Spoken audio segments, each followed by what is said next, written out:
তোমার কাছে আবার পরে। প্রিয়াঙ্কা, নমস্কার দিদি, আমি হলদিবাড়ি কুচবিহার থেকে এসেছি। আমি ছোট্ট একটা জুতার ব্যবসা, বাড়িতেই জুতো বিক্রি করি। আচ্ছা তো কেনে কারা? কেনে আশেপাশের লোক, লোকাল এরিয়ার সবাই সবাই জানে না প্রিয়াঙ্কার হ্যাঁ, ওখানে জুতো পাওয়া হ্যাঁ যায়। হ্যাঁ হ্যাঁ। একটু ডিটেলে জানতে হবে ব্যাপারটা, পরে আসছি।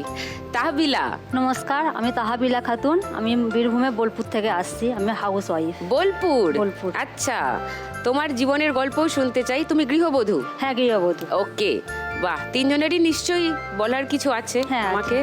হ্যাঁ, এই হ্যাঁ, শোটা রোজ দেখো? হ্যাঁ দিদি, হ্যাঁ, রোজ দেখি। রোজ? আমার 4 বছর বেবিও দেখে ডেলি।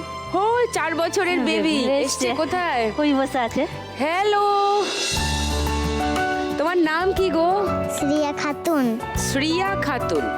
ওকে, তুমি দেখো রোজ এই শোটা? হ্যাঁ। কোন খেলাটা ভালো লাগে তোমার? ছক্কা। ছক্কা খেলা ভালো লাগে, ওই লাস্টে যেটা খেলা হয়। হ্যাঁ, ওইটা দিয়েই তো লাখ টাকাটা পাওয়া যায়। ও ও একদম টার্গেট একদম কারেক্ট আছে। তোমাদের কোন খেলাটা ভালো লাগে ফার্স্ট রাউন্ডে? টাকার খনি দিদি। হ্যাঁ। তিনজনেরই টাকার খনি টাকার ভালো খনি, লাগে? টাকার খনি। সবার যখন পছন্দ ফার্স্ট রাউন্ডে, তাহলে আজকে খেলবো টাকার খনি। ববিতার কাছে একবার আসি একটু। ববিতা, তোমার মশারি বানানো বিক্রির কাজ কবে শুরু করলে?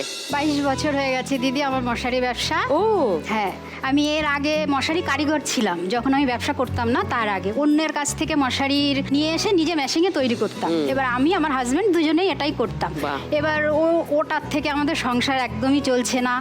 তখন আমি চিন্তা করলাম যে এটা যদি আমরা নিজেরা করতে পারি তাহলে তো একটু ভালো চলতে পারবো। তখন আমি হাজবেন্ডকে বলি যে আমরা নিজেরাই ব্যবসাটা তো করতে পারি। দারুণ। তো তখন বলে যে কি করে করবে, তো তো অনেক টাকা লাগবে, আমাদের কাছে তো টাকা পয়সা কিছুই নেই।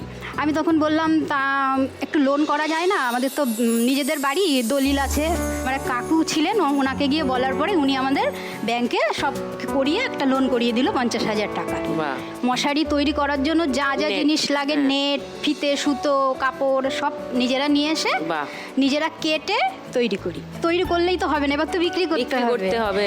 এবার আমাদের ওখানে কি হতো, এই ব্যবসা আরো অনেকে করে, তো বাইরের কিছু লোক আর কি এখানে এসে ভাড়া থেকে ব্যবসা করতো, মালিকের থেকে মাল নিয়ে, এবং অন্য যারা বিছনার চাদর আরো নানান তারা মাঝখানে মিডলম্যান। হ্যাঁ, ওরা নিয়ে পাড়ায় পাড়ায় হকারি করতো। হ্যাঁ। এবার আমরা তো একদম নতুন, কিছু বুঝতে পারি না, ওদেরকে বিশ্বাস করেছি এবং ওদেরকে না আমরা শুরুতেই 20,000 টাকার মাল দিয়ে দিয়েছি। ওরা প্রথমে 1-1.5 মাস মোটামুটি চালিয়েছে, যাই হোক দিত টাকা পয়সা এনে, আবার মাল নিয়ে যেত। তারপরে দিদি হঠাৎ একদিন ওরা পালিয়ে গেল। আমাদের তো মাথায় হাত।